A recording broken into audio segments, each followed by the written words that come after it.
Rain lashed against Jack Warren's face as he stood in the storm. Crowbar clutched in his white-knuckled grip. The black SUV's headlights cut through the darkness, illuminating Sophia beside him, wrench in hand, her eyes fierce with determination. "Who the hell are you people?" Jack shouted over the thunder, stepping protectively in front of her. The hooded figures froze momentarily before one raised what looked like a gun. 10 million. Reynolds, your father's debt comes due tonight.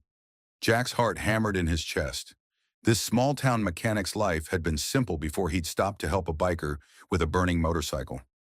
Now he was facing armed men demanding millions from the woman he was falling for, a woman with a past far more dangerous than he could have imagined. A gunshot cracked through the storm as Jack lunged forward. Subscribe now to discover how a random act of kindness on Highway 78 plunges a struggling mechanic into a high-stakes game of billionaire secrets and deadly debts. Hit that like button if you're ready for this wild ride through America's heartland. The late afternoon sun hung low over Highway 78, casting long shadows across the worn asphalt that stretched like a weathered ribbon through the heart of America's Midwest. The road, once a bustling artery of commerce and adventure, now served as a quieter reminder of a bygone era. Jack Warren hummed along to an old Johnny Cash tune on his truck's crackling radio.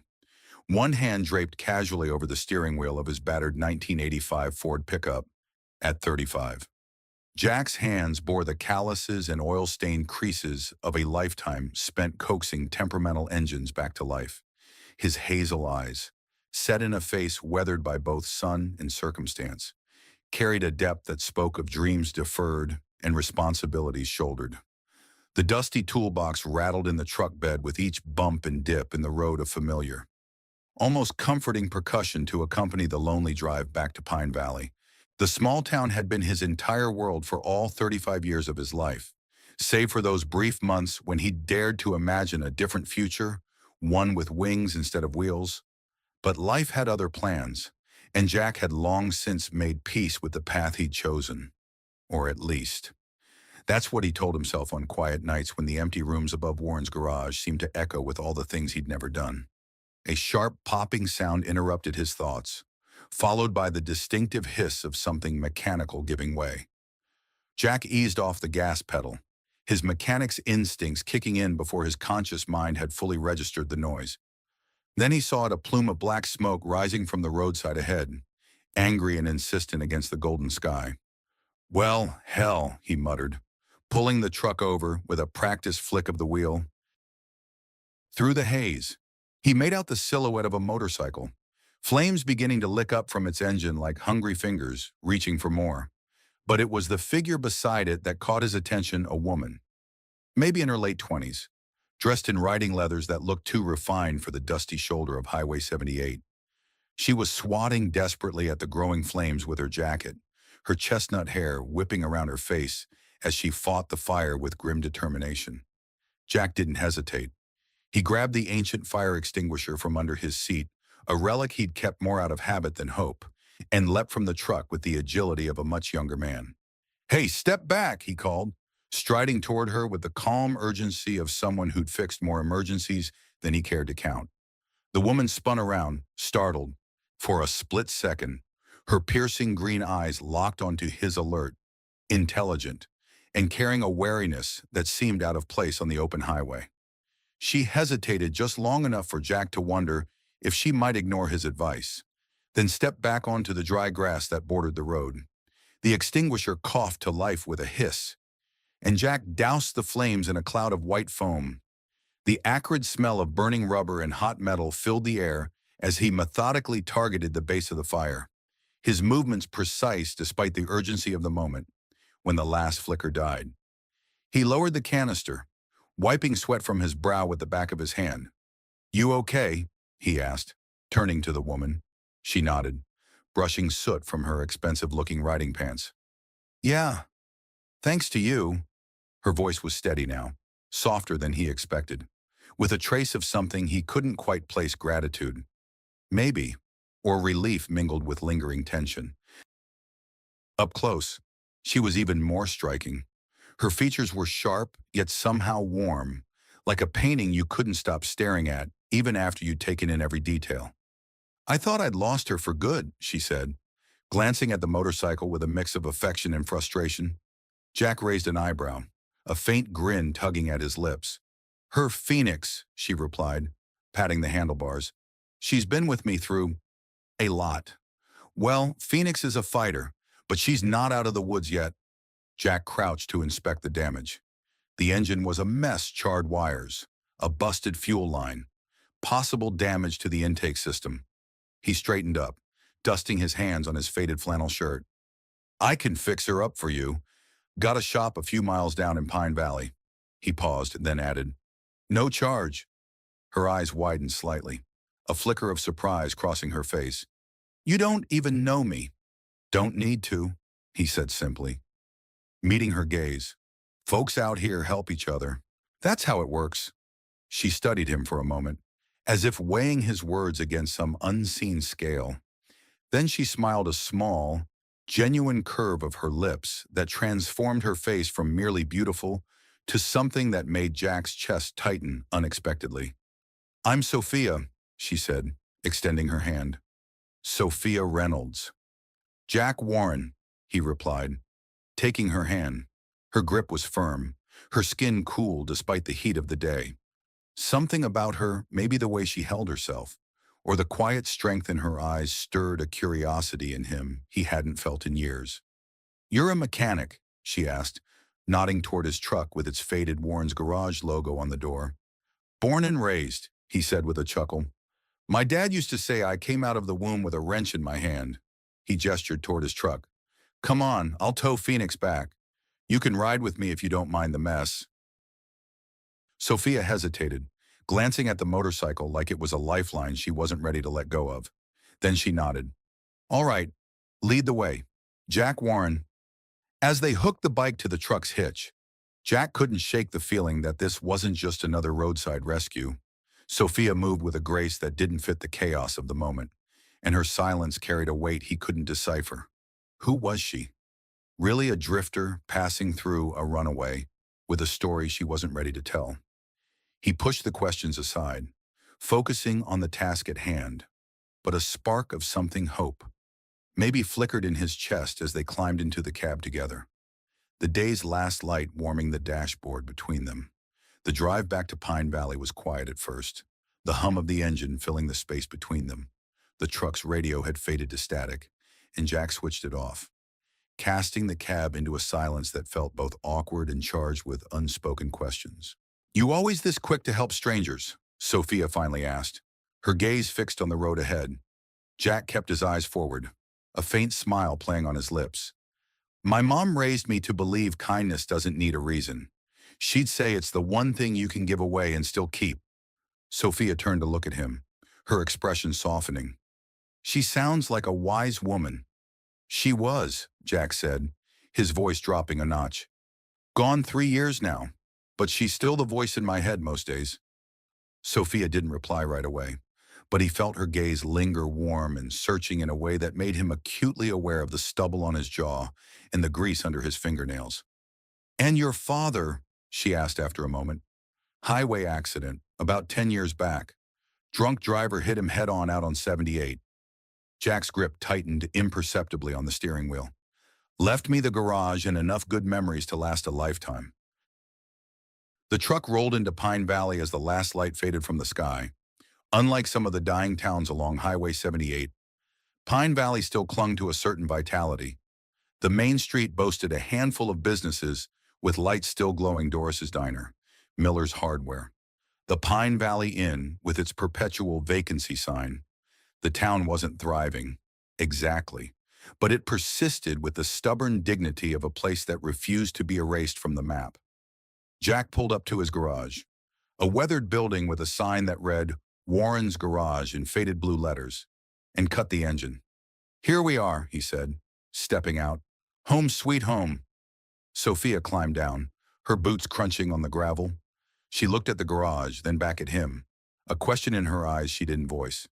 Thanks, Jack, she said instead. For everything. Don't mention it, he replied. Unhooking the bike. Let's get Phoenix inside. We'll figure out the rest tomorrow. as they wheeled the motorcycle through the door. The night settled around them, thick with the promise of something unspoken. Jack didn't know it yet, but the woman standing beside him was about to turn his world upside down, and he was about to do the same for her. The fluorescent lights buzzed faintly overhead as Jack wheeled Phoenix into the heart of Warren's garage. The air smelled of oil and metal, a comforting blend that had been his sanctuary since he was a boy, trailing after his father with a socket wrench too big for his hands. Now, at 35, the garage was more than a livelihood. It was a refuge from a world that had taken too much and given too little. He parked the motorcycle beside a workbench cluttered with tools, then turned to Sophia, who stood near the door, her silhouette framed by the dim glow of the street lamp outside. "Welcome to my castle," Jack said with a wry smile, wiping his hands on a rag that had seen better days. "Not much, but it gets the job done." Sophia stepped forward, her boots echoing softly on the concrete floor. She ran a finger along the edge of a dusty shelf, her eyes tracing the space with a curiosity that felt almost personal. "It's honest," she said, her voice low but clear. "You don't see that much anymore." Jack chuckled, tossing the rag onto the bench. "Honest's about all I've got." He gestured toward a mini fridge tucked in the corner. "You thirsty? I've got water. Coffee? Or," he paused, rummaging inside, "one very questionable beer that's been here since the 4th of July. "Water's fine," Sophia replied, her lips twitching into a half-smile that softened the sharpness of her features. She took the bottle he offered, their fingers brushing for a fleeting second. The contact sent a jolt through Jack, not electric, but warm, like the first sip of coffee on a cold morning. He pulled back, busying himself with inspecting Phoenix to hide the flush creeping up his neck. "So," he said, crouching beside the bike, "what's a woman like you doing out on Highway 78 with a machine like this? You don't strike me as the Sunday rider type." Sophia leaned against the workbench, cradling the water bottle. "I like the road," she said simply. "The wind, the quiet, it's freeing." She hesitated, as if weighing how much more to give away, then added, "I've been riding for a while now. Just me and Phoenix." Jack nodded, peering at the charred fuel line. "Sounds lonely." "Sometimes," she admitted, her gaze drifting to the floor. "But it's better than where I was." The words hung between them, heavy with unspoken history. Jack wanted to press, to ask where was so much worse than endless solitary miles, but something in her tone, a quiet ache, told him to let it lie. Instead, he straightened up, brushing his hands on his jeans. "Well, you're here now, and Phoenix is in good hands. I'll need a day or two to fix her up." Parts are tricky to come by for a beauty like this. Sophia's eyes flicked to the bike, then back to him. "You sure about the no-charge thing I can pay? I don't like owing people." "You don't owe me a damn thing," Jack said, his voice firm but kind. "I fix what's broken. That's what I do. Call it a habit."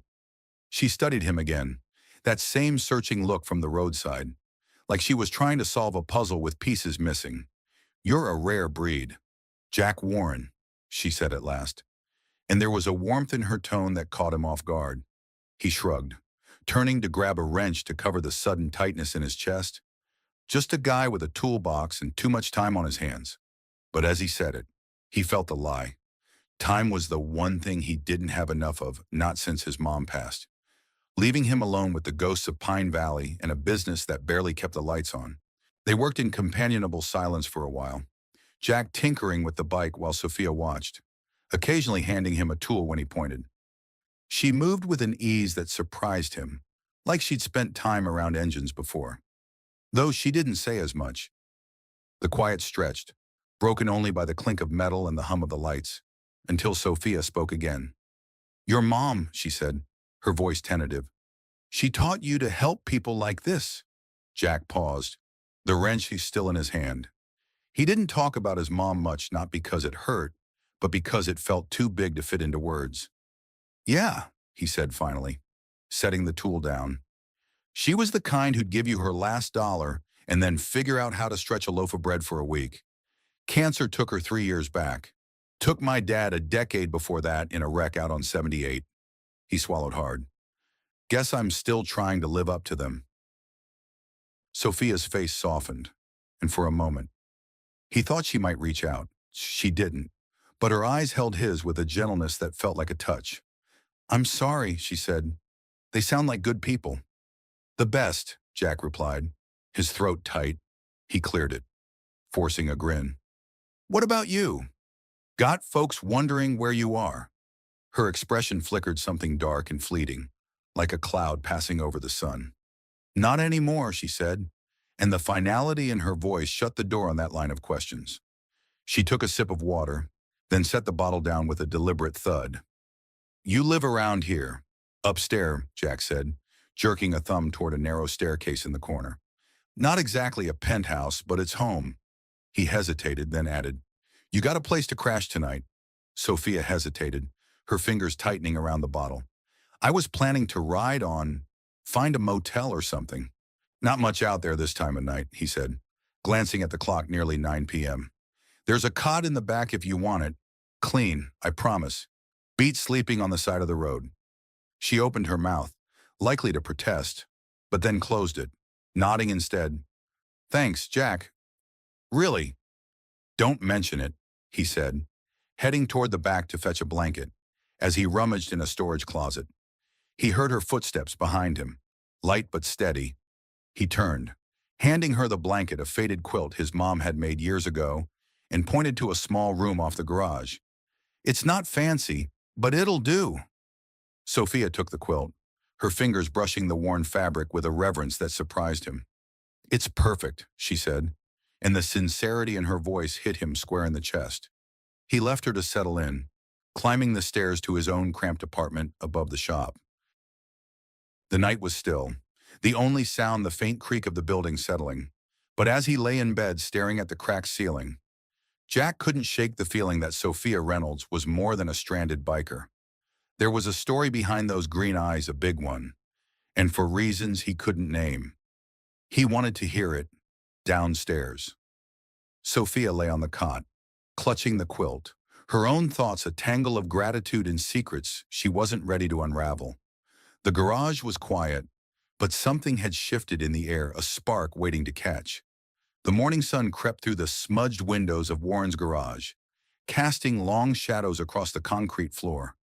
Jack woke early, as he always did, the familiar ache in his back a reminder of too many nights on a lumpy mattress.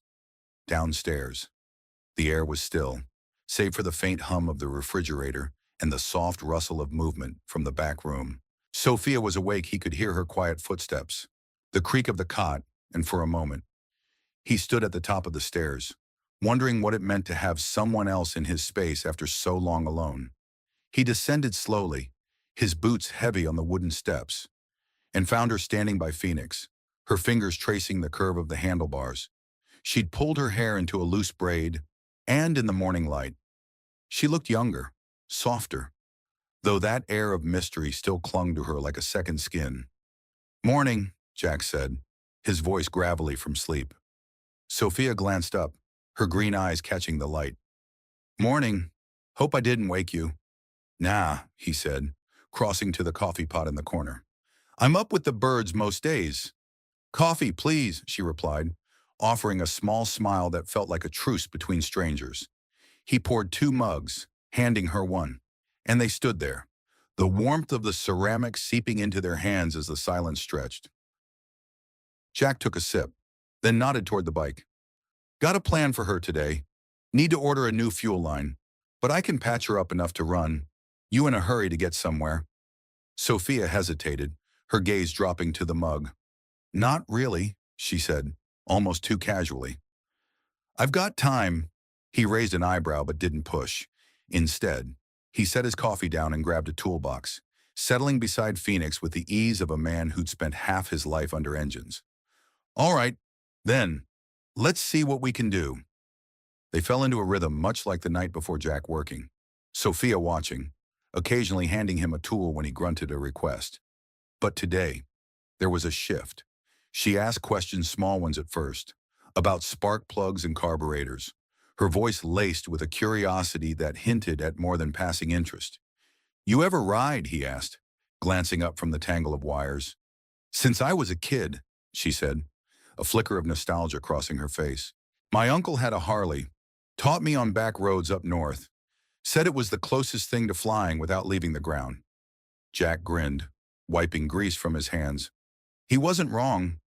I wanted to fly once, real flying. I mean, planes. Signed up for lessons when I was 19.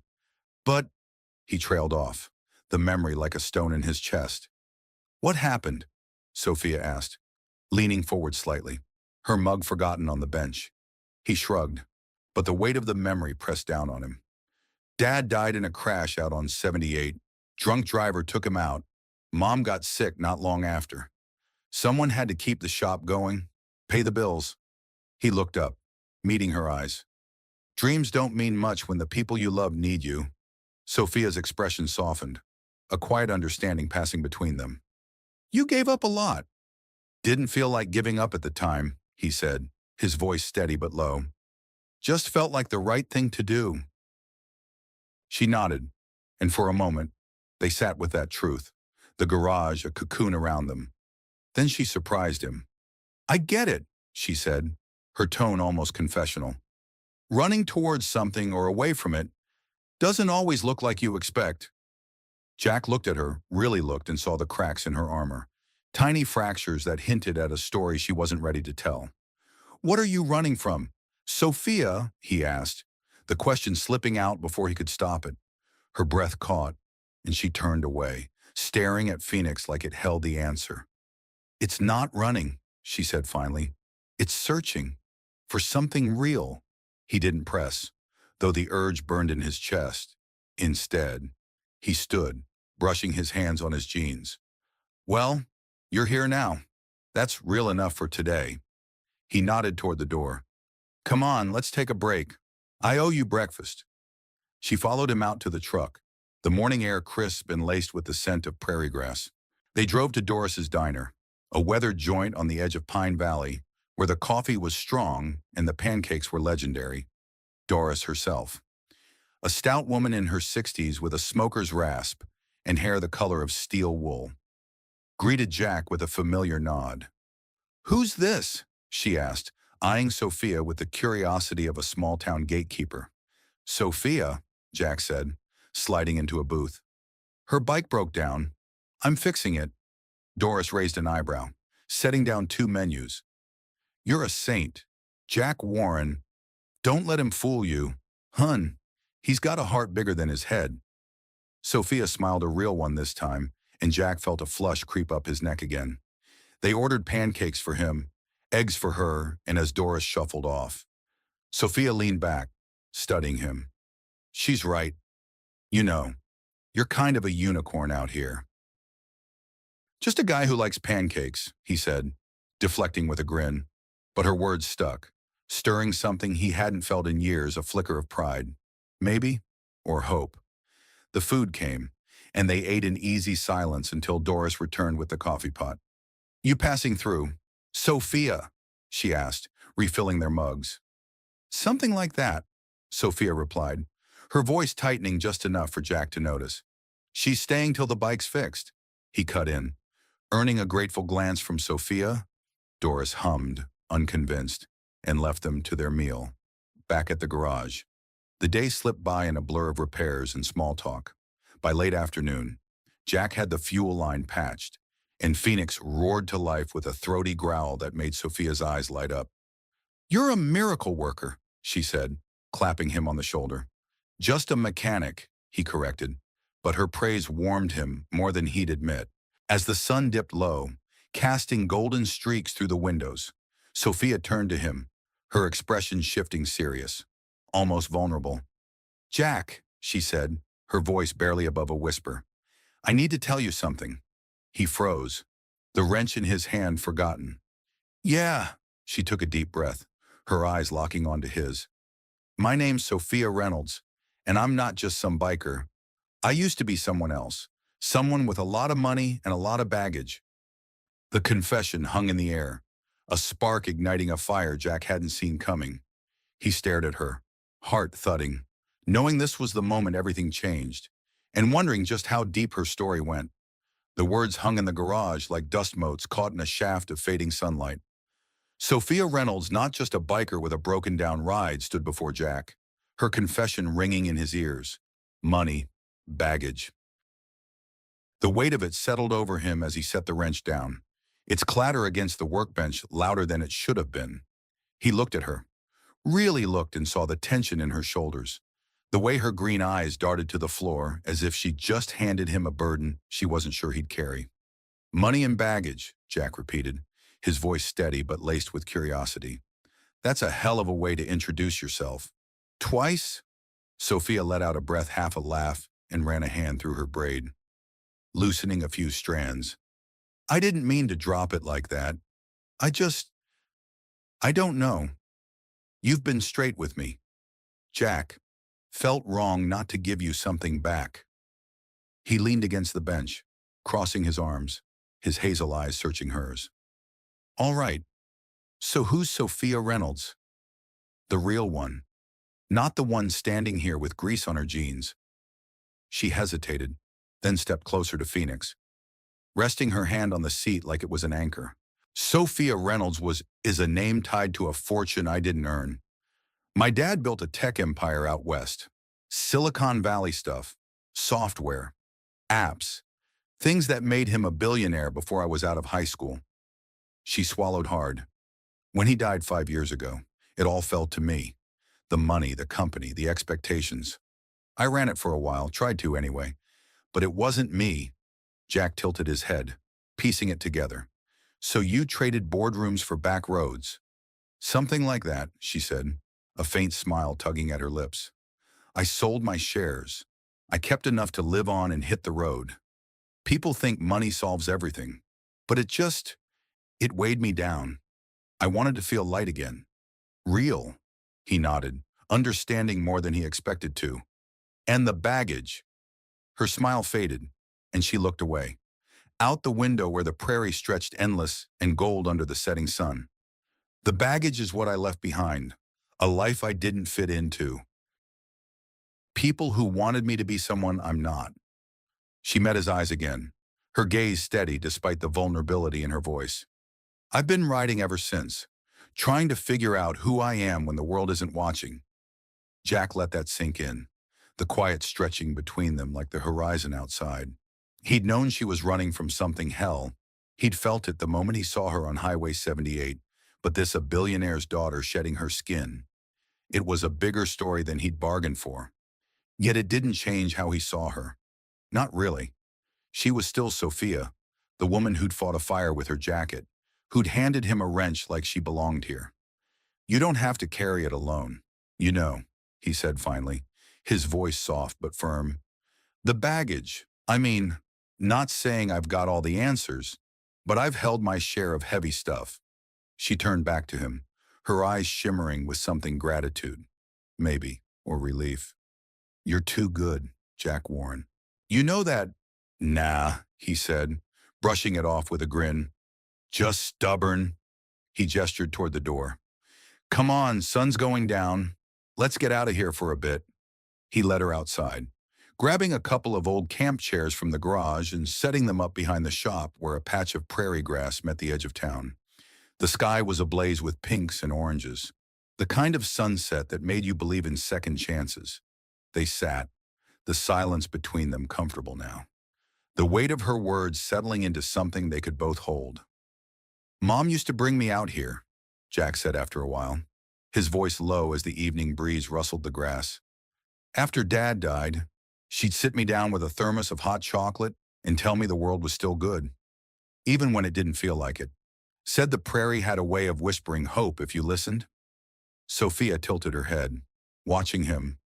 Did you believe her? Most days, he admitted. Some days it's harder. But sitting here? Yeah, I can hear it. She smiled, a real one that reached her eyes, and leaned back in her chair. I like that. Whispering hope. I could use some of that. They sat there as the colors bled into dusk, the stars winking awake one by one.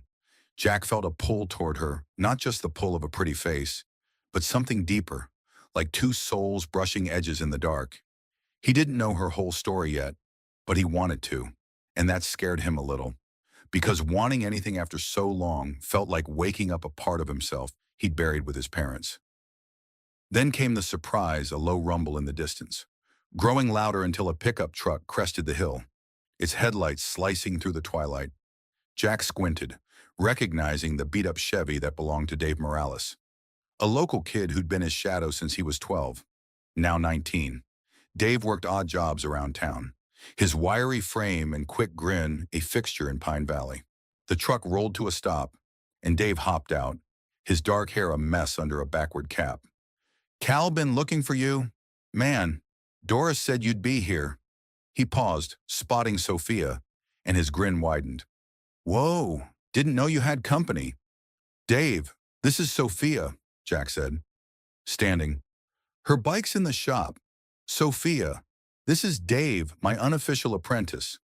"Hey," Dave said, tipping his cap with exaggerated charm. "Nice to meet you. Jack's the best. You know, fixed my mom's car last month for free when she couldn't pay." Sophia smiled, glancing at Jack. "I'm starting to see a pattern." Jack waved it off, but Dave wasn't done. "Got a problem, though. Old man Jenkins blew a tire out by the creek, and he's stuck. Needs a tow. I'd do it, but my rig's in the shop, alternator's shot." Jack sighed, running a hand through his hair. "All right, I'll grab the tow truck." He turned to Sophia. "You good here?" "I'll come," she said, standing before he could argue. "I've got nothing else going on, and I owe you one." Dave raised an eyebrow, but Jack just nodded, a flicker of warmth in his chest. "Fair enough. Let's roll." They piled into Jack's tow truck, Sophia in the middle, Dave chattering about Jenkins' legendary temper, and headed out into the night. As the headlights cut through the dark, Jack stole a glance at Sophia, her profile steady and calm beside him. She'd given him a piece of herself today, and he'd taken it without judgment. Maybe that's what hope sounded like out here, not a whisper, but an echo bouncing back louder with every mile. The tow truck rattled along the narrow dirt road leading to Jenkins Creek, its headlights carving a tunnel through the inky darkness of the prairie night. Jack gripped the wheel, the familiar hum of the engine a steady pulse beneath Dave's chatter and Sophia's quiet presence beside him. She sat between them, her shoulder brushing his with every bump, a closeness that felt both accidental and deliberate. The air in the cab was thick with the scent of gasoline and the faint tang of her leather jacket. And Jack found himself hyper-aware of her steady breathing, the way her fingers tapped lightly on her knee. "Old man Jenkins is going to be pissed," Dave said, leaning forward with a grin. "Last time his tire blew, he cussed me out for 20 minutes straight, said I should have fixed the road myself." Jack chuckled, the sound low and warm. "Jenkins cusses out the wind when it blows too hard. Don't take it personal." Sophia smirked, glancing between them. "Sounds like a character." "Oh, he's a whole novel," Dave replied. Launching into a tale of Jenkins' latest rant about the Postal Service, Jack let the kid talk, grateful for the distraction. Sophia's confession from earlier still echoed in his mind, "A fortune I didn't earn. A life I didn't fit into," and he couldn't shake the feeling that she'd handed him a piece of herself she rarely shared. It made him want to give something back, though he wasn't sure what he had left to offer. They reached the creek, a shallow ribbon of water glinting under the moon, where Jenkins's rusted Ford sat crooked on the shoulder. One tire shredded to ribbons. The old man stood beside it, a lantern in one hand, his weathered face set in a scowl that could curdle milk. "Took you long enough, Warren," he barked as Jack cut the engine and stepped out. "Evening to you, too, Jenkins," Jack said, unfazed, grabbing his tow kit from the truck bed. "Let's get you sorted." Sophia and Dave climbed out behind him, and Jenkins' eyes narrowed at the sight of her. "Who's this? Don't tell me you're hiring help now." "She's a friend," Jack said, keeping it simple. "Sophia, meet Amos Jenkins." "Amos, Sophia's just along for the ride." Jenkins grunted, sizing her up. "Hope you're tougher than you look." "Girl, this ain't no place for city folk." Sophia met his gaze unflinching. "I've handled worse than a flat tire. Mr. Jenkins, don't worry about me." The old man huffed, But a flicker of respect crossed his face before he turned back to Jack. Well, get on with it. I ain't got all night. Jack set to work hooking the Ford to the tow truck with practiced ease while Dave held the lantern and Sophia watched, her arms crossed against the chill. The night was quiet save for the rustle of grass and the occasional croak of a frog, and Jack felt a strange peace settle over him, 3 people in his orbit, each carrying their own weight.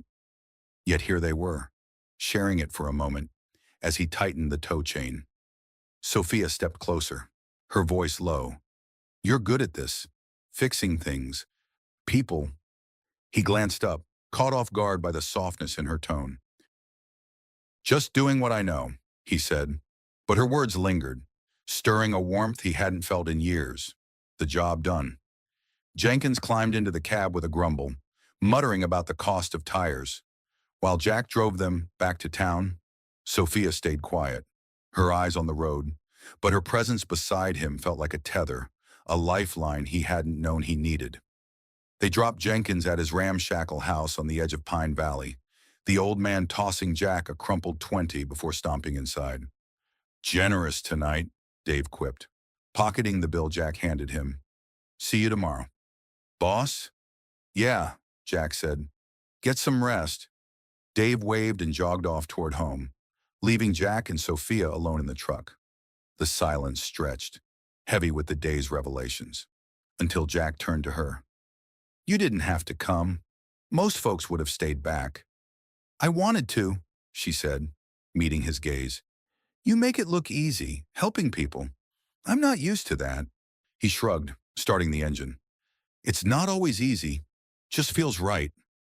They drove back to the garage, the night wrapping around them like a blanket, but as they pulled into the lot, a flicker of movement caught Jack's eye, a shadow near the shop door. Quick and deliberate. He tensed, cutting the headlights. Stay here, he said, his voice low. Sophia frowned, peering into the dark. What is it? Not sure, he muttered, grabbing a flashlight from the glove box. He stepped out, the gravel crunching under his boots, and aimed the beam toward the door. The light caught a figure, a man in a dark coat, his face obscured by a hood slipping around the corner of the building. Hey, Jack called, striding forward, but the figure bolted, disappearing into the shadows beyond the garage. He gave chase for a few yards, then stopped, his breath visible in the cool air. Whoever it was, they were gone. Sophia was beside him now, her eyes wide but steady. Who was that? No idea, Jack said, scanning the darkness. Kids. Maybe, happens sometimes, teenagers messing around. But that didn't feel right. There was something too deliberate about the figure, too calculated in its movements.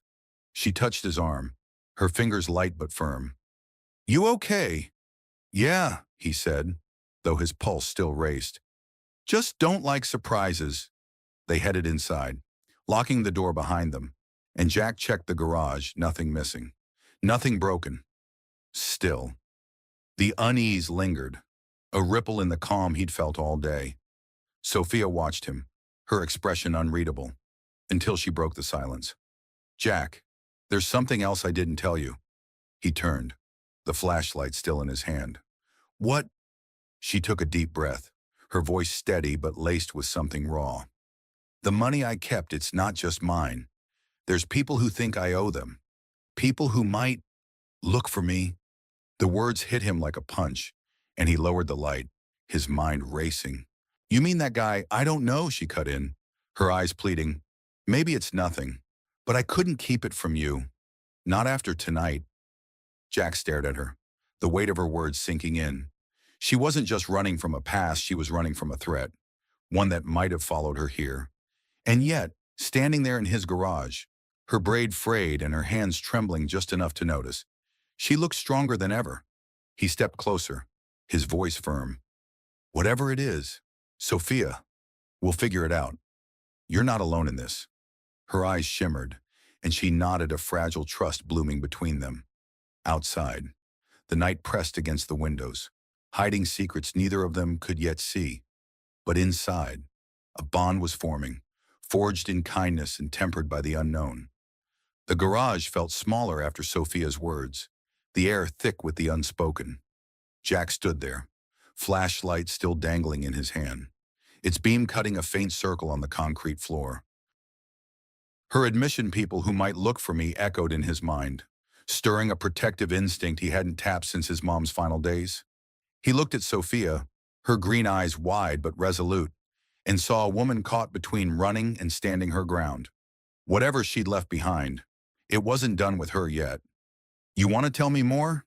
he asked, his voice low, steady, like he was coaxing a skittish engine back to life. Sophia shook her head, her braids swaying slightly. "Not tonight. I don't even know if it's real, just a feeling. But I needed you to know." He nodded, setting the flashlight down. "Fair enough. You're safe here. Sophia, that's what matters." She offered a small, grateful smile, but it didn't reach her eyes. "Thanks, Jack. I mean it." He waved it off, locking the garage door tighter than usual before leading her to the cot in the back. "Get some sleep. We'll sort it out in the morning." Numb. But as he climbed the stairs to his apartment, sleep felt a million miles away. He lay on his bed, staring at the ceiling, the creak of the old building mixing with the thud of his own heartbeat. Who was after her? Debt collectors, family, something worse? And why did it feel like his quiet life was unraveling with every minute she stayed? Morning broke gray and heavy, clouds rolling in from the west like a promise of trouble. Jack found Sophia already up, sitting by Phoenix with a mug of coffee, her leather jacket draped over the workbench. "Storm's coming," she said, glancing out the window as he joined her. "Looks like it," he replied, pouring himself a cup. "Good day to stay inside. I'll call around for that fuel line today. Get Phoenix back on her feet." She nodded, but her eyes were distant, fixed on the gathering clouds. "Jack, about last night." "Don't." He cut in gently. "You don't owe me an explanation. Not till you're ready."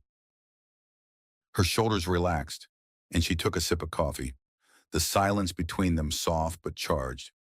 They spent the morning in the garage, Jack on the phone with suppliers while Sophia tinkered with a set of old tools, her hands moving with a quiet confidence that surprised him. She wasn't just a rider, she knew her way around a machine, and that made him wonder again about the life she'd left behind. By noon, the sky was a bruised purple, and rain began to tap against the roof, a steady rhythm that cocooned them in the shop. Jack hung up from his last call. Parts were on the way. Due tomorrow, and turned to Sophia. "You hungry? I make a mean grilled cheese." She grinned, a spark of lightness breaking through her guarded demeanor. "Lead the way, chef." Upstairs. His tiny kitchen was a museum of mismatched dishes and faded linoleum, but it felt alive with her there. They cooked together, Jack flipping sandwiches, Sophia slicing a tomato from Doris's last delivery, and the domesticity of it caught him off guard. He hadn't shared a meal like this since his mom, and the ache of that memory mingled with something new, something warm. They ate at the small table by the window, rain streaking the glass as thunder rumbled in the distance. "This is good," Sophia said, biting into her sandwich. "You're full of surprises." "Years of practice," he said with a chuckle. "Mom taught me. Said a man who can't cook is only half a man." "She was right," Sophia replied, her tone softening. "You talk about her a lot." "She's hard to forget," he admitted, setting his plate down. "Kept me going when I didn't want to." "You got someone like that." Her smile faded, and she looked out at the storm. "My uncle. Maybe. The one with the Harley. He was the only one who didn't care about the money. Taught me to ride, to breathe." She swallowed hard. "He's gone now. Heart attack, couple years back." "I'm sorry," Jack said, and he meant it. "Sounds like he was a good man." "The best," she whispered, then shook her head as if clearing a fog. "What about you? Ever think about leaving this place?" "Sometimes," he said, leaning back. "But Pine Valley's home. It's where they were mom, dad. Feels like leaving them if I go." She nodded, understanding in her eyes, and they sat there, the storm a backdrop to their quiet connection. But the peace shattered with a sharp bang, the garage door rattling as if struck by something heavy. Jack was on his feet in an instant, Sophia right behind him, downstairs. Rain lashed the windows, and the door shook again. Not the wind, but a deliberate force. Jack grabbed a crowbar from the bench, his pulse racing. "Stay back," he told Sophia, but she stepped forward, her jaw set. "No way," she said, grabbing a wrench. "If it's trouble, we face it together." He didn't argue, there wasn't time. He flung the door open, rain soaking him instantly, and saw a black SUV parked across the lot, its headlights off. Two figures in dark coats standing beside it. One held a tire iron, the other a phone, their faces shadowed by hoods. "Hey," Jack shouted, stepping into the storm. Crowbar raised. "What the hell do you want?" The figures froze, then bolted for the SUV as thunder cracked overhead. The engine roared to life, tires spitting gravel as they peeled out into the night. Jack started after them, but Sophia grabbed his arm. "Don't! They're gone!" He turned, rain dripping from his hair, adrenaline pumping. "Who were they? Sophia, tell me straight." She shivered, soaked and pale, but her voice was steady. "I don't know for sure. Could be nothing. Could be someone from my old life. Creditors. Maybe. My dad owed people when he died. I thought I'd settled it, but they found you," he finished, his grip tightening on the crowbar. "Why didn't you say it was this bad? I didn't know," she said, her eyes pleading. "I swear, Jack, I thought I'd outrun it." He stared at her, the storm raging around them, and felt a surge of something fierce anger. Yes, but mostly a need to shield her. "You're not running anymore," he said, his voice cutting through the rain. "Not alone. We'll deal with this together." She nodded, rain mixing with the tears she didn't bother to hide, and they stumbled back inside, dripping and shaken as they stood there, breathless. Jack realized this wasn't just about fixing a bike or helping a stranger anymore. It was about standing firm, about choosing someone worth fighting for. And in that moment, with the storm howling outside, he knew he'd already made his choice. The storm battered Warren's garage through the night, a relentless drumbeat of rain and wind that seemed to mirror the turmoil in Jack's chest. He and Sophia had retreated inside, soaked to the bone, the echo of the fleeing SUV still ringing in their ears. Now, as the first gray light of dawn seeped through the windows, the world outside was quiet, the air heavy with the scent of wet earth. Jack stood by the coffee pot, pouring 2 mugs, while Sophia sat on the cot wrapped in his mom's old quilt, her damp hair clinging to her face. "You didn't sleep," she said, her voice soft but sure as he handed her a mug. He shrugged, settling onto a stool across from her. "Couldn't, kept thinking about that SUV. You, same," she admitted, cradling the coffee. "I'm sorry, Jack, I didn't mean to drag you into this." "You didn't drag me anywhere," he said, his tone firm but kind. "I chose to be here. Still do." Her eyes met his, shimmering with something raw gratitude. Maybe, or trust, and she nodded, a silent pact forming between them. They sipped their coffee in the stillness, the garage a fortress against whatever lurked beyond. But Jack's mind churned. Creditors, thugs, whoever they were. They'd found Sophia in Pine Valley, a speck on the map no one should have cared about. And that meant they weren't just chasing money, they were chasing her. "We need a plan," he said finally, setting his mug down. "If they're bold enough to show up here, they'll be back. You can't keep running blind." Sophia's jaw tightened, but she didn't argue. "I know. I don't know where to start. I thought I'd paid off my dad's debts, sold everything, settled what I could. But he was messy. Jack. Left deals I didn't even know about." He leaned forward, elbows on his knees. "Then we dig, figure out who's after you, what they want. I've got friends around here. Dave's mom works at the bank. Doris hears everything. We'll find something." She smiled faintly, a flicker of hope breaking through. "You're making this sound like a detective novel." "Maybe it is," he said with a grin. "But I'm not letting you play the damsel. You're tougher than that." Her laugh was small but real, and it warmed him more than the coffee. They finished their drinks, and as the rain tapered off, Jack got to work on Phoenix, installing the patch fuel line, while Sophia paced, her energy restless but focused. By mid-morning, The clouds parted, and sunlight spilled across the prairie, turning puddles into mirrors of the sky. "Let's get some air," Jack suggested, wiping his hands. "Clear our heads." They stepped outside, the world fresh and glistening, and walked to the edge of town where the creek ran slow and steady. The water reflected the blue above, and Jack felt a pang of memory, his mom wading in that creek with him, splashing and laughing like the world couldn't touch them. He glanced at Sophia, her face tipped toward the sun, and wondered if she'd ever had moments like that, untouched by the weight she carried. "You ever fish?" he asked, breaking the quiet. She raised an eyebrow. "Not since I was a kid." "Why?" He grinned, jogging back to the garage and returning with 2 old rods and a tin of worms he kept for lazy days. "No better way to think than with a line in the water. Come on." They set up on the bank, casting their lines into the creek, the gentle plink of the hooks a soothing counterpoint to the night's chaos. Sophia fumbled at first, her cast awkward, but Jack guided her with a patience that felt natural. "There you go," he said as her line sailed smooth. "You're a natural." "Hardly," she said, but she smiled, settling beside him on the grass.